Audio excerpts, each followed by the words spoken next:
Arriving on the Isle of Man for the TT during the somewhat quieter practice week allows for a visiting motorcyclist to make number of adjustments.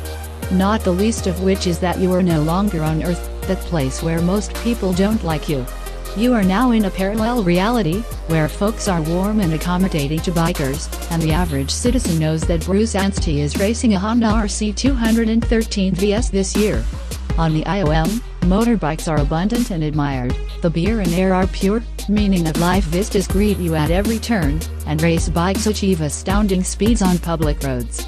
All dogs may go to heaven, but we go here, and it's better.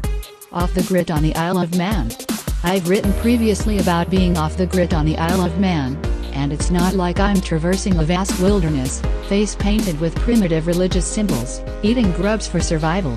It simply means that I am as remote from my regular responsibilities and surroundings as I can realistically be.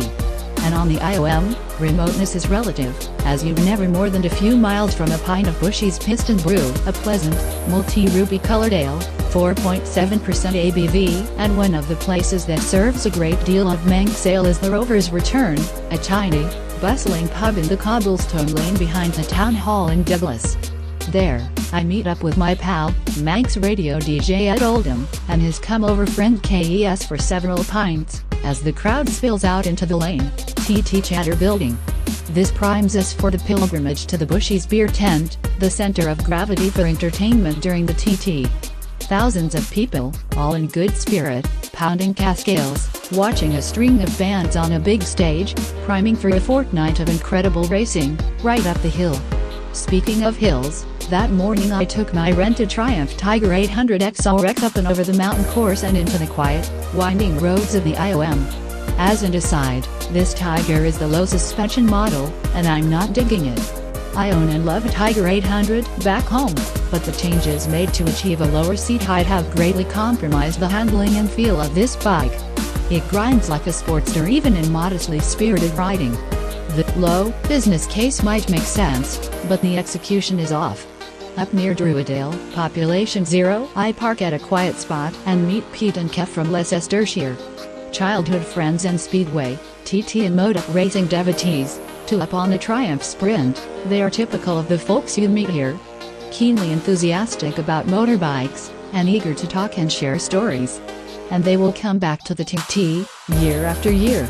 On down single-track roads to Greater Foxdale, the Tiger grinding its pegs and ploking its bash plate, I encounter a group of off-roaders, having an absolute blast on the trails and terrain that the IOM has set aside for such activities.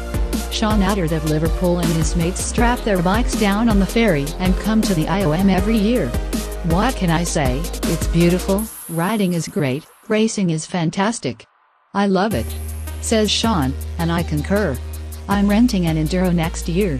I marshal a few sessions at the races each year, and there is nothing that connects you to the TT more than being a part of the Orange Army. A critical part of the TT ecosystem, over 520 marshals must be on duty, within eyesight, around the 37¾ mile course. For each practice and race, they work tirelessly and selflessly for the entire fortnight, and the TT marshals are the unsung heroes of this unique event. See IOMTMA.com. My stations are at Eagles Leap and Bray Hill, where Deputy Sector Marshal Julia Rounce does a fantastic job of positioning the marshals and assigning their duties, ensuring crowd control, monitoring race control via the Tetra radio system, and generally keeping calm while preparing for the worst. Bray Hill is one of the epic locations to take in the racing, and my orange vest, while not flattering, allows me to be within a few feet of a blisteringly fast race bikes. Marshalling the TT is a serious responsibility and can be stressful if there is a racing incident of any sort. You are standing, no facilities, and sessions can run as late as 9 p.m., with race days being 10 or 12-hour affairs. While this may not seem to fit the off-the-grid theme, it does. While I'm out there, bikes blowing by at 185 miles per hour, contemplating what I do in case of a crash, I am completely detached from my work, commute, bills, electronics, deadlines and quotidian day-to-day tasks. In other words, off the grid. More from the Isle of Man TT in the days ahead.